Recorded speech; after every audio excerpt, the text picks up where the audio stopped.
Acá ya estamos con nuestra invitada Débora Durieta en el estudio.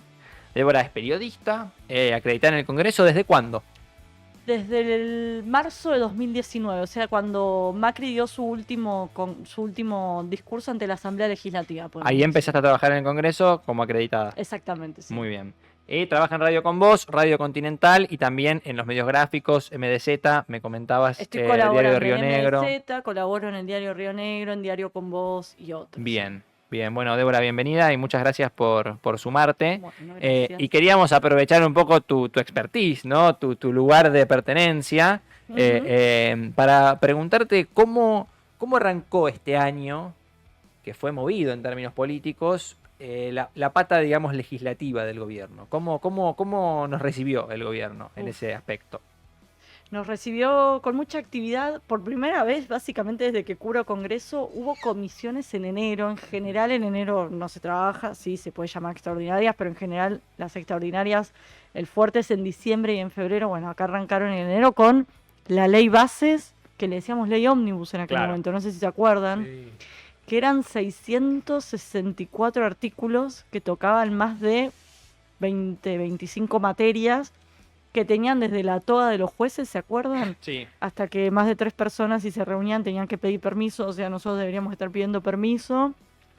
Bueno, la privatización de una cuarentena de empresas, y después, durante un proceso muy, muy largo y de mucho trabajo por parte de la oposición que nunca en mi vida vi, se aprobó la ley bases en diputados, después en Senado con modificaciones y volvió a diputados y se sancionó un texto mucho más acotado y menos ambicioso del que quería el presidente, ¿no? Me sorprendió que dijiste mucho trabajo de la oposición. Exacto. O sea, no tanto el No, eran básicamente, a ver, no solo Milei tiene muy poquitos diputados y senadores, el fuerte del trabajo fue en diputados. Sí.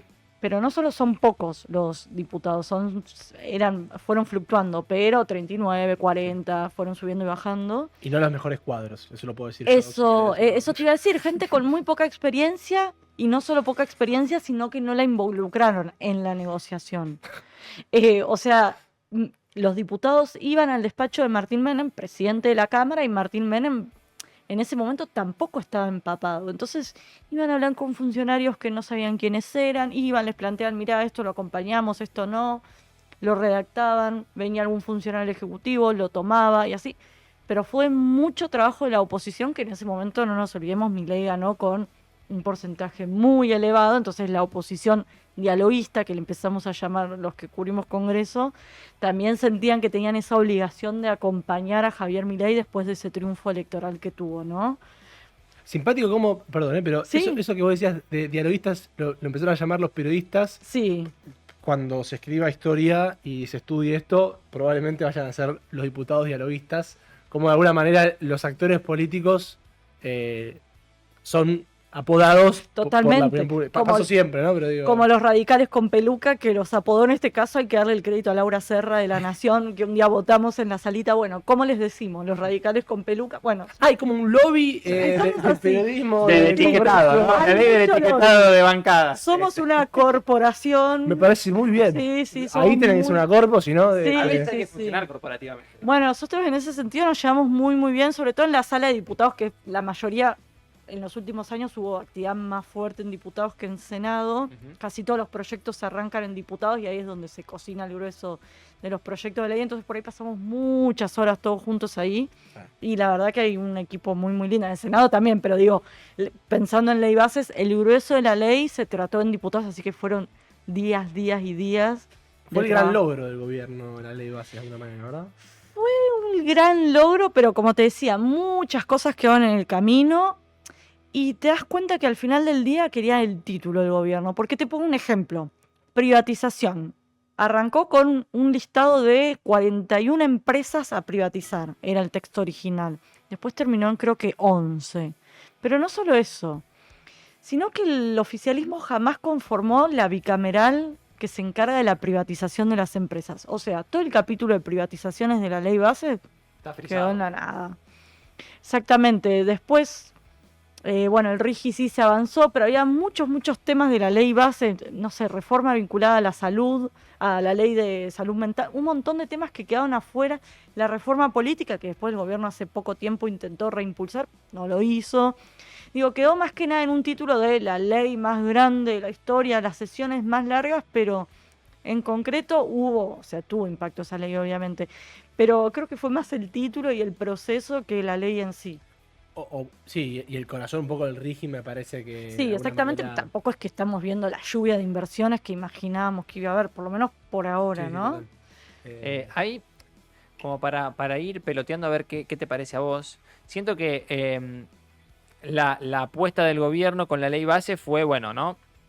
Sacar un pliego de reformas muy pretenciosas, ¿no? Ujú. Muy fuerte. Que jugaba en consonancia con lo que había sido la primera gran medida de Milei, que fue ese gran DNU, ¿no? El DNU 70. Pero había una voluntad de construir una especie de, bueno, apoyo mayoritario a nivel político, digo, de esa ley. Y eso se fue diluyendo, ¿no? Un poco a lo largo del año, como la estrategia legislativa fue cambiando. De No, alguna yo manera. lo vería al revés. El gobierno arrancó diciendo nosotros no vamos a negociar, no vamos al toma y daca de la política, no está con nosotros, no va con nosotros, la rata. ¿Te acordás que empezó? Sí. De hecho, Javier Milei empezó Un gran adjetivador, Milei. sí, gran, no sé si es bueno o malo, pero arrancó dándole la espalda al Congreso y discursivamente siempre se mostró muy en contra de consensuar y negociar. Parecía que iba, que muchos ahora se usa mucho el chicken game, que parece que a ver quién cede primero, el gobierno o la oposición. En ese momento cedió y mucho la oposición, el gobierno, perdón, porque de vuelta, la ley fracasó en un primer intento, volvió a comisión y realmente quedó casi una cáscara vacía de lo que fue el texto inicial. Después se puso mucho más duro el gobierno en otros temas, tuvimos 2 vetos presidenciales y demás, pero nunca lo vi con una intención de generar una mayoría. Más bien consolidó una minoría, la minoría del tercio, Claro. que lo vimos con los 2 vetos presidenciales, el número mágico de 86 diputados que se necesitan para vetar cualquier ley. O sea, más que consolidar una mayoría, insisto con esto, acentuó o reforzó la minoría, el tercio, y hasta ahí nomás. Sí, un poco nosotros lo pasábamos el otro día, el mensaje que dio Pichetto cuando fue la discusión sobre el veto al presupuesto universitario, Sí. que él les dijo, "No, ustedes acá están consolidando el partido de la minoría y el Bueno, bloqueo, ¿no?" Totalmente, es eso, consolidaron el partido de la Esa fue la minoría. estrategia, me parece, que se sostiene. Es difícil pensar que... no sé qué pensás, ¿no? A mí se me vuelve un poco difícil de pensar que siempre puede funcionar de esa manera para todo tiempo y lugar. Porque yo te entiendo si vos necesitas consolidar tu tercio para sostener un veto presidencial de algo. Digo, no es el primer gobierno que veta una ley, ¿no? El gobierno de Milei. Ujú.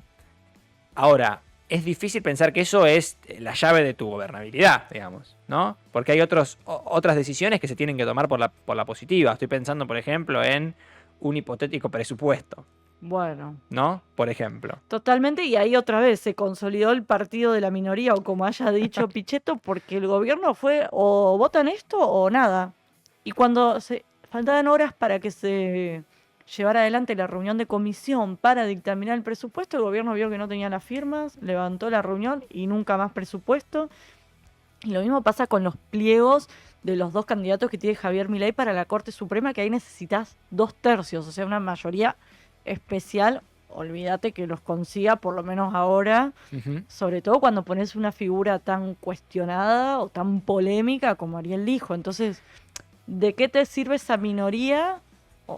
O querés sostener tu discurso, que en el discurso de campaña, perfecto, pero todavía quedan 3 años de gobierno. Claro. Y no puedes estar todos los años sin presupuesto, 4 años con 3 jueces o 3 años con 3 jueces de la Corte. Digo, no me queda claro hasta qué punto vas a tener inversiones en un país que no tiene presupuesto, que tiene una Corte muy, muy débil. Y no te olvides que, si bien Javier Milei quiere nombrar a los 2 jueces por decreto, quien le toma la jura a esos 2 jueces por decreto es la Corte Suprema. Ya la Corte Suprema en estos días dijo...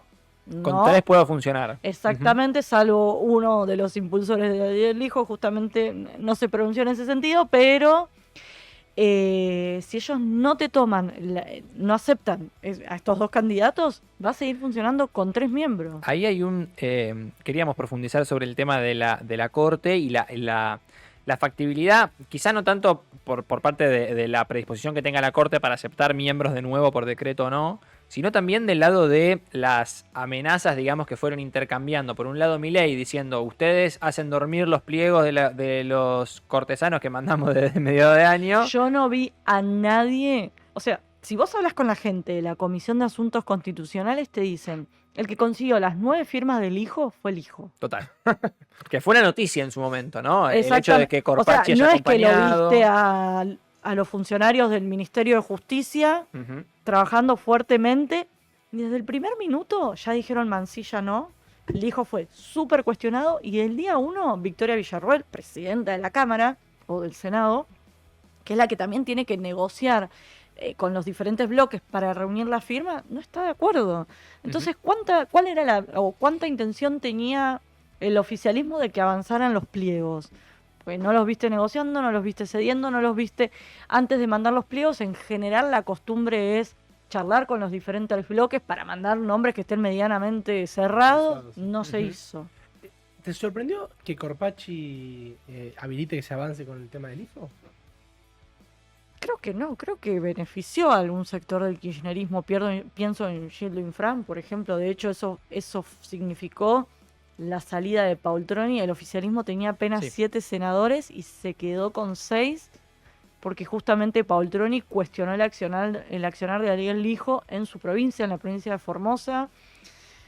Por una causa contra Infran, ¿no? Que él Contra Infran que tenía desdobla. con The Old Found, ¿se acuerdan? Uy, es bien. No, ustedes no habían nacido. Una causa muy vieja. Por la de una contratación de una renegociación consultora. de una deuda, sí, Ya exactamente. gobernaba Infran. Exacto, bueno, claro. Algo raro, antes que ustedes nacieran, pero sí. Qué sé yo, creo que no llama tanto la atención, pero creo que ahí la intención que tuvo sobre todo, por lo menos los trascendidos y lo que uno lee de las crónicas y demás, y lo que vas hablando ahí adentro, es que la intención sobre todo de Cristina Kirchner o del kirchnerismo era conceder la firma del hijo para al mismo tiempo ampliar la corte o sumar a una mujer y ahí poner el kirchnerismo una mujer propia. Se hablaba de Sagnún, una ex senadora muy cercana a Cristina Kirchner. Digo, no necesariamente la firma de Corpachi tiene que ver bancamos al hijo, sino estamos dispuestos a negociar. A la negociación. Sí, sí, sí. Exactamente. La pregunta por ahí, como básica, es: ¿cómo logró gobernar una persona con 39 diputados y 6 Que no es normal, digamos. No es normal. Usualmente estoy pensando, ¿no? El frente. Pues, me acordaba. Perdón, meto un insert, pero Ujú. me acordaba que el gobierno de Alberto Fernández, cuando asume, también manda. No era una ley ómnibus, pero manda Sí. una ley muy grande a votarse a los fines de diciembre Sí, del sí. 2019. Pero tenía un bloque que podía, digamos, Ahí en el Senado, hacer las veces exactamente. de apoyo. Alberto Fernández tenía mayoría en el Senado y en diputados, si mal no recuerdo, estaba muy muy cerca. cerquita y tenía un bloque interesante para negociar al bloque de los Ramones. No sé Claro. si se acuerdan. Bueno, entonces tenía un panorama mucho más allanado y obviamente la costumbre es se le concede el primer proyecto de ley al que recién llega porque fue votado y demás. Pero si me preguntás cómo lo logró Javier Milei, por un lado, de vuelta, porque tuvo muchos votos y lo que supo ser Juntos por el Cambio interpretó, nuestros votantes votaron a Javier Milei, entonces nuestros votantes quieren que acompañemos a Javier Milei, sobre todo después de un contexto en el que se llevan las elecciones de mucho hartazgo de la política, entonces este temor de quedar como el que le pone palos en la rueda a alguien que llega de afuera y demás, que los tilden de casta y demás, etcétera. Y por otro lado funcionó mucho, me acuerdo que Marcela Pagano, cuando todavía no había asumido Milei, dijo unas declaraciones en TN que tuvieron mucha repercusión, que ella dijo que Milei podía usar fondos discrecionales para justamente conseguir los votos. Qué lindo. Podemos decir que Bueno, Javier Milei usó mucho el látigo, pero no tanto la chequera, Ujú. más bien el látigo. A comienzos de año, creo que fue con la ley Bases, o no me acuerdo con qué, Yarlora, gobernador de Córdoba, osó ponerse en la vereda enfrente de Javier Milei. no le fue bien en las encuestas, sobre todo Córdoba, que es muy mileísta. Entonces, ante el temor de que Javier Milei, a través de las redes o lo que fuera, te aplique el látigo, muchos concedieron. Y también durante el año hubo muchas promesas, sobre todo por parte de Guillermo Francos, a los gobernadores, que los gobernadores fueron clave para que se bajaran muchos diputados en los vetos, por ejemplo. Se le hacían muchas promesas a los gobernadores que después no se cumplían. Así que primó un poco la lógica del látigo y la chequera, más látigo que chequera o más látigo y nada. Eso por un lado, y por otro lado, este impulso inicial del triunfo de Milei en las elecciones. Qué loco, ¿no? Porque el látigo, o sea, es síntoma de fortaleza del gobierno. Sí. Si no, el chequera usa cualquiera.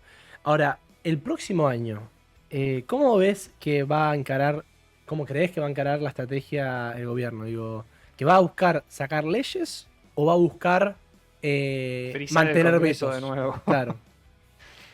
Uy, qué buena pregunta. No me queda claro que al gobierno le interese hacer uso del Congreso. Bueno, Ponele, te pongo un ejemplo, pensando en voz alta, la ley de hojarascas. ¿Te acordás de esa ley? Que hicieron un montón de publicidad, que la ley que nunca la trataron. Fíjate que el gobierno llena la agenda de temas, pero pasa el siguiente. No sé si le interesa tanto el Congreso. De hecho, no le interesa porque volvemos al primer día, el 10 de diciembre, que Javier Milei le dio la espalda al Congreso. Parece que le interesan más las redes, los DNU. Tiene una lógica totalmente distinta. Ahora, sí me imagino a la oposición usando el Congreso para marcarle la cancha o impulsar su agenda en el Congreso. ¿hay una agenda de la oposición? Sí, claro. Este año tuvimos agenda. Tuvimos la agenda de los jubilados, de las universidades, que voltearon el DNU de la CIDE. Después estuvo este intento de voltear sin éxito el DNU que le da vía libre a Caputo para reestructurar deuda. Y yo creo que este año que arranca, sobre todo ahora que estamos viendo que el PRO recién ahora se está dando cuenta que no lo van a tener en cuenta para el armado, o sea, les tomó un año. Hay que ver cómo empieza a comportarse el PRO. Claro. Te pongo un ejemplo chiquito. Hace un par de semanas, creo que fue, Luciano Laspina presentó un proyecto para eliminar las retenciones. Y hay que ver de a poco cómo el PRO, con su agenda... ¿Entró como funcionario del gobierno? No, Laspina es diputado del PRO. Lo que quiero decir, hay que ver cómo el PRO de a poco no empieza a marcar agenda con ficha limpia otra vez, después del papelón que fue la sesión que no fue, digo, bueno, más allá... Sí, también fue por Macri. Bueno, exactamente, por eso hay que ver cómo empieza a manejarse la oposición ante de vuelta un gobierno que hace mucho uso de los DNU y poco uso de las leyes, ¿no?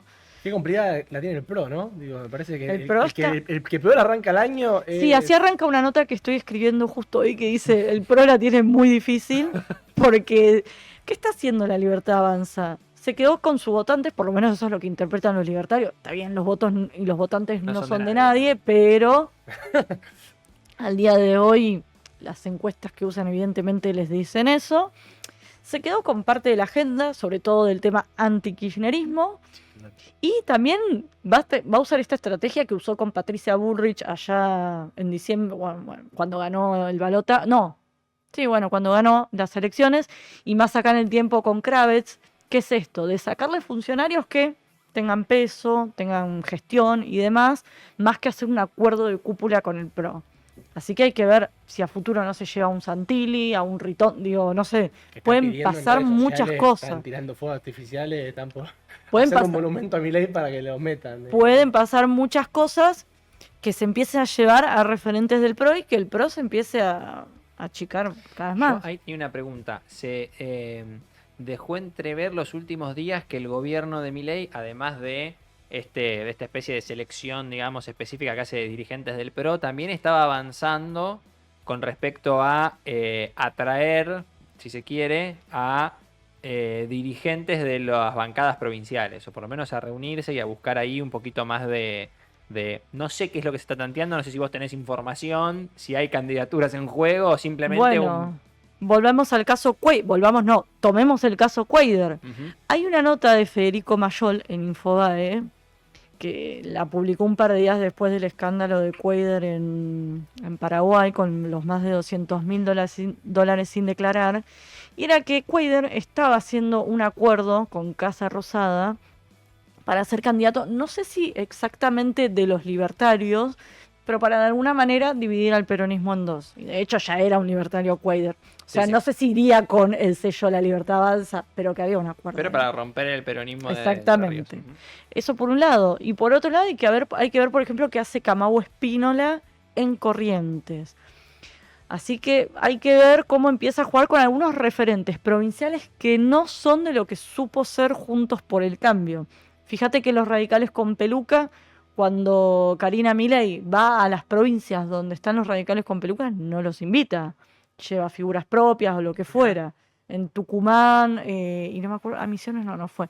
Pero no es que suma a dirigentes del PRO. A ver, la estrategia es muy clara y se vio con ficha limpia. Es nosotros versus el kirchnerismo. En el medio no hay nada. En el medio está Juntos por el Cambio, o sea, el radicalismo, el PRO, la coalición cívica, algunas fuerzas provinciales, no sé, Yarlora, digo. Sí, sí.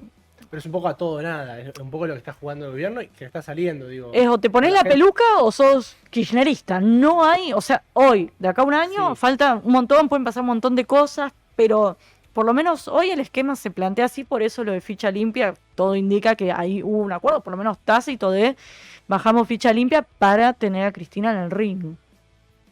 Eso justo quería hablar, digo, porque vos quieren tomar la agenda anti-kirchnerista. Y de alguna manera la agenda anti-kirchnerista siempre rondó el tema de la corrupción, etcétera, para pegarle al republicanismo. Sin embargo, pareciera que la Libertad Avanza está abandonando poco a poco el problema de la corrupción. Como que no es una agenda central, digo, ficha limpia, 4 o 5 diputados de la Libertad Avanza no bajaron a dar quórum. 8 de, bueno, bastantes. Sí. No bajaron a dar quórum. ¿Cómo ves esa tensión de querer apropiarse de el antikirchnerismo, pero a la vez no tomar tanto una agenda que, bueno, era... Ellos nunca usaron tanto la agenda de la transparencia, la corrupción, como la coalición cívica o el PRO. Sí. Sí, la casta, los corruptos, los chorros de los políticos, sí, pero no en este sentido de meter preso a nadie, digo, sino hablar más bien de casta, directamente desprestigiar o deslegitimar a todo lo que es el sector, la casta política, como le dicen ellos. No tanto de vuelta con esta idea de transparencia. Ficha limpia nunca fue bandera propia, siempre fue una bandera del PRO, de hecho de Silvia Los Penato. Sí. Que la viene impulsando desde 2016, creo que fue la primera vez que la presentó. También la acompañó, por ejemplo, la coalición cívica, que también tiene un discurso muy en ese sentido. Sí es cierto que fue una promesa que hizo Javier Milei el 1 de marzo, cuando dio su discurso, ahí sí, ante la Asamblea Legislativa, que es cuando presentás tu plan legislativo para ese año. Ahí anunció que la iba a impulsar. Y de hecho fue muy aplaudido por el PRO, y ahí también anunció que iba a impulsar otro proyecto de ley, que es la democratización de los gremios, que entre otros temas incluía ficha limpia para los dirigentes gremiales, el fin de las reelecciones indefinidas, que haya transparencia en los gremios y demás. Bueno, esos dos proyectos de ley que con bombos y platillos anunció Milei, jamás los impulsó. En un cajoncito, guarda. Peor que cajoncito, porque en el caso de la democratización gremial, quien toma ese tema es la UCR. Si mal no recuerdo, el autor es Fabio Queglas, un diputado de la UCR Provincia de Buenos Aires, y el que lo impulsa en comisión es Martín Tetaz. El día previo al que iban a firmar el dictamen, es decir, que queden los textos listos para ser llevados al recinto, a Tetaz se le empiezan a bajar los libertarios. Cancelaron el debate y te reconocían los libertarios. No es una batalla que queremos dar ahora. Claro. O sea, los mismos que hablaban de la casta sindical frenaron ese tema que justamente promovía la transparencia y la democracia en los gremios. Lo mismo pasó con ficha limpia. Javier Milei lo anunció. Después acompañan el dictamen de los penatos, se le hicieron cambios y demás, y el día de la sesión, bomba de humo, desapareció. Después prometen que Fargosi iba a hacer un texto mejor, lo estamos esperando, todavía no llegó, y resulta que ficha limpia lo que podía hacer es bloquear a los buenos candidatos, porque te podían armar causas, o sea, encima hablan mal de la justicia, lluvia de inversiones, si hablas así de la justicia de tu país. Eso por un lado. Por otro lado, nunca llegó la versión Fargosi, y por último, después querían salvar o quieren salvar a Cuadra cuando lo encontraste con $200.000 sin declarar. Débora, hablabas de subir, bajar leyes, etcétera. ¿Quién negocia por parte del gobierno? Porque no se ve, ya dijimos, no se destaca por sus cuadros políticos, ¿no? El gobierno o sus cuadros legislativos. No se me hace la idea de que ninguno que esté ahí sentado en una banca sea el impulsor de las negociaciones por la rosca parlamentaria. ¿Quién va de parte del gobierno marcando esa agenda legislativa, negociando que sí, que no, quién sí, quién no, etcétera? En general, si bien las negociaciones se llevan adelante en el despacho de Martín Menem lo fueron involucrando con el correr de los meses, pero el que me sale el nombre y no el apellido, que ni siquiera el nombre, Cochi le dicen, ay, pero le escribí 20 veces ese nombre y ahora se me fue, es el viceministro del Interior. Ay, chicos, ayúdenme, por favor. Cochi. Sí. Ay, Viceministro del bueno, Interior. Bueno, no importa. y sobre todo el jefe de gabinete, Guillermo Francos, Sí. es, si querés, la figura que tiene el respaldo de Casa Rosada para negociar. Pero de vuelta, a veces acuerdan cosas con Guillermo Franco, los legisladores, y después en Casa Rosada. ¿Lisandro Catalán? No, entonces no es el, pero. No. Gustavo García. No importa, no importa, bueno, es Conchi, le dicen, viceministro ay, del chicos, lo veo siempre. Bueno, no, catalán. Fin no. de año. Después lo buscamos, no importa. Acá el televidente lo va a googlear y le va a decir, ay, chicos, tengo la cara. El ¿Quién otro día es estuve en Cochi? TN. Bueno, Se busca, Cochi. cuando salga acá me voy a acordar el nombre. Bueno, ¿qué te estaba diciendo? Bueno, en general es Guillermo Francos, pero siempre la última palabra la tiene o Santiago Caputo. En general, cuando se va a aprobar alguna ley decisiva, va Karina Milei. A sentarse Ah, ahí en Congreso. el balcón. Exactamente, exactamente. Así que siempre hay un monitoreo, si querés, del Triángulo de Hierro. Ujú. Pero el que suele ir como embajador al Congreso es Francos, y el que no me acuerdo el nombre, qué Cochi, vergüenza. amigo el Cochi. Cochi, Una ay, pregunta, chicos, sí. vos sos habitué del Congreso, en donde para Milei estaba su enemigo máximo, que era la casta. ¿Cómo los ves a ellos viviendo? ¿Están llevando vianda? ¿Están viviendo peor? El ataque contra la casta. Mira, no me vas a hablar, pero vamos a hablar. Hace un par de semanas se hizo un acto partidario en uno de los salones de diputados, del anexo de diputados. O sea, más casta que eso no hay. No puedes usar las instalaciones de diputados para hacer un acto partidario, invitar a la juventud libertaria y decirle que llenen las urnas de votos para que el año que viene llenen el Congreso de Diputados y Senadores Libertarios. Eso es casta. Pero bueno, después, qué sé yo, los ves comiendo en el comedor del Senado, lo ves que comen los sandwichitos que le llevan cuando están muchas horas de comisión, digo, hacen uso de las instalaciones, que para mí está perfecto. De hecho, usaron las combis del Congreso para ir a visitar a los represores, A los genocidas. a los genocidas a Ezeiza. Digo, les interesa el tema de los despachos, van, buscan despachos más amplios de los que le tocaron. Digo, hay una lógica que les empieza a gustar un poquito el tema. No son Pepe Mujica, No, básicamente. no, para nada, ¿no? Además, el primer día que llegaron estaban en un cumpleañito, se sacaban fotos, se sentaban, ellos estaban chochos. O sea, tienen comportamiento casta, así que, o sea, Pero no llegaron siendo casta. Eso sí se lo podría decir, ¿no? Como llegaron. Nosotros no, ni probamos ellos mucho con una entienden cómo claro, un llegaron. componente muy plebeyo, muy de.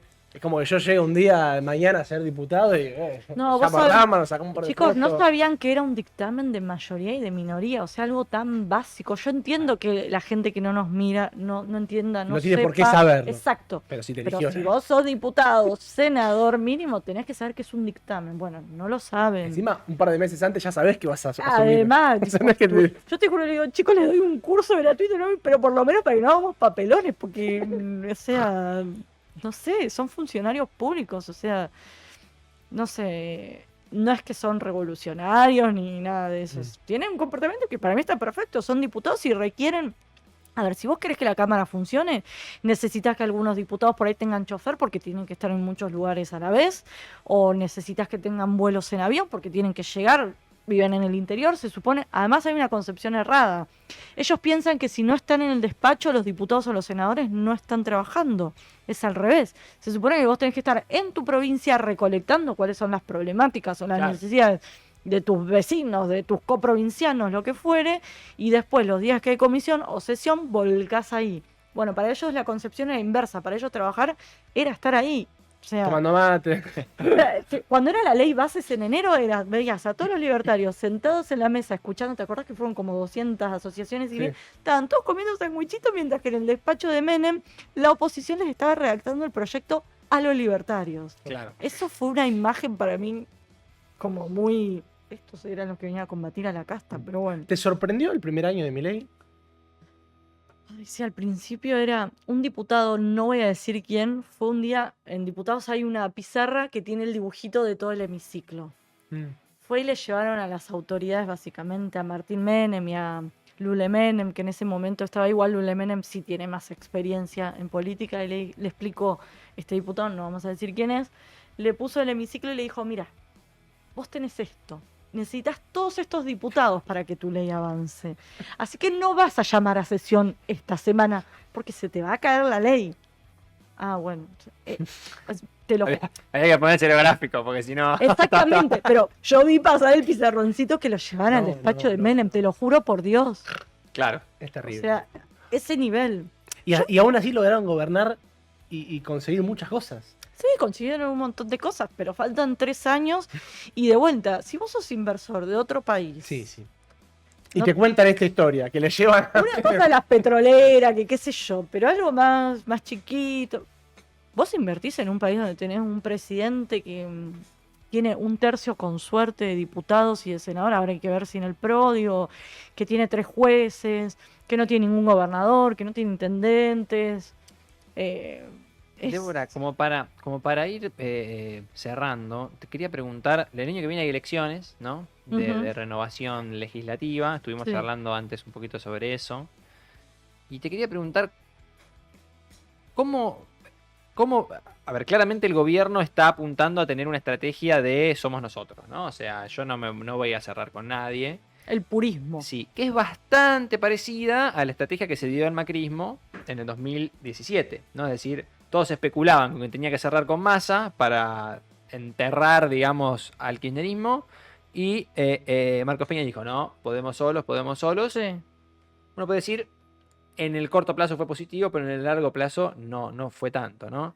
¿Qué tan probable ves que ese éxito, quizá en el corto plazo, de un gobierno que va solo y le va bien en una elección, después se traduzca en un problema de gobernabilidad porque se te hace una pelota opositora gigantesca de ahí en adelante? Los primeros que le advierten a Javier Milei o a los libertarios que no usen la estrategia de levantar a Cristina son los del PRO. Porque de vuelta, por ahí el votante antikirchnerista se va a inclinar a ellos porque no quieren otra vez el kirchnerismo y demás. Pero ¿qué te dicen desde el otro lado? Ojo que sí, está otra vez el fantasma de Cristina Kirchner. Ojo que puede pasar con las inversiones. Si te peleas con los gobernadores, con el PRO, ojo que cómo se puede traducir eso en el Congreso. Porque de vuelta, es cierto que Macri o desoyó, vamos a decir, desoyó la propuesta de los Monzó de la vida, que era justamente ampliar, consensuar, incorporar gente, sumar y demás, y fueron más por el purismo. Pero el PRO gobernó, el PRO gobernó, pero tuvo una coalición parlamentaria, que fue la UCR y la coalición cívica. Y más allá de que fueron muy críticos los radicales y la propia Elisa Carrió, y muchas veces había voz, me acuerdo de Elisa Carrió cuando fue lo de nombrar a los jueces por decreto, salió y dijo que no. Después cuando se quería aumentar las tarifas, Cornejo salió y dijo no, se le plantaban. Pero aún así fueron muy responsables, si querés, en el sentido que acompañaron a Macri hasta el último día. Y ahí el presidente del interbloque Juntos por el Cambio era Mario Negri, de la UCR. Ellos tenían un interbloque muy, muy interesante, que es cierto que un montón de leyes no las podían sacar, pero a la vez tenían gobernador, tenían otro esquema de panorama. gobernabilidad, Exacto, digamos. Sí, exactamente. otro Es sostén. cierto que en el gabinete les dieron muy pocos los casilleros a la A la UCR y a la coalición cívica. A la coalición cívica creo que secretarios Sí. más que nada, pero el esquema era otro. Y bueno, esto es más se torna mucho más polarizado, mucho más virulento, mucho más... No me queda claro. Sobre todo, pues el año que viene también la lógica de las elecciones van a ser provinciales. Fíjate cómo le fue a Milei cuando eran elecciones provinciales. Su Mal. lista no le iba bien. A los gobernadores. Exactamente, así que hay que ver cómo juegan los gobernadores el año que viene. Sobre todo porque otra cosa, y es que viene la boleta única de papel. Y ahí hay que ver qué pesa más, las caritas o el sello. Hay que ver si el voto... Primero, hay que ver si la Libertad Avanza puede repartir las urnas y las boletas. No pudo repartir la yerba que estaba arrumbada ¿se acuerdan? En los Sí, sí. galpones. Bueno, hay que ver si pueden repartir. Hay que ver si ellos que están tan en contra de la pauta y demás, hay que ver cómo instruyen al ciudadano. ¿Ustedes saben votar con boleta única de papel? Seguramente que sí, porque... No tengo la más mínima idea Bueno, y estudié ciencia política. Eso, te iba a decir, usted seguro que sí, porque estudió en ciencia política. Bueno, no. Imagínate una persona, un médico que hace 20.000 horas de guardia, llega un día al cuarto oscuro y por ahí mete 3 cruces. Digo, necesitas, digamos, capacitar a la ciudadanía. Bueno, imaginemos que capacitan a la ciudadanía. Mi duda es, y la de todos, es que va a primar el día de la votación. Si el sello violetita de la Libertad Avanza o las caritas. Claro.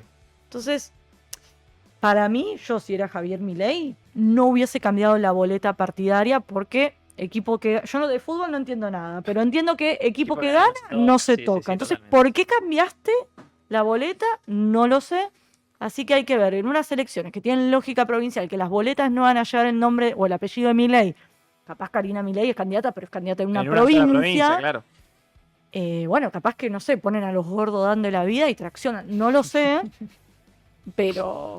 Un batallón de gordos dance. Para mí no está todo tan dicho. No quiero decir a Milei le va a ir re mal el año que viene. Digo, pero falta mucho y Sí. hay algunos elementos que cambiaron respecto de las elecciones del año pasado que fueron presidenciales. Bueno, ojalá tengas razón, Débora. No, Terminamos yo no el sé, año no sé muy qué es mejor o optimista. peor. Bueno, para nosotros, del este lado de la mesa para allá, Ok. decimos, ojalá. Muchísimas gracias No, a por ustedes, venir. chicos. Cerramos el año de lujo, Bueno, proyectando un poquito el año que viene y terminando de concluir lo que fue este año agitado. Sí. agitado. Muchísimas muy gracias. bien. No, gracias a ustedes, chicos.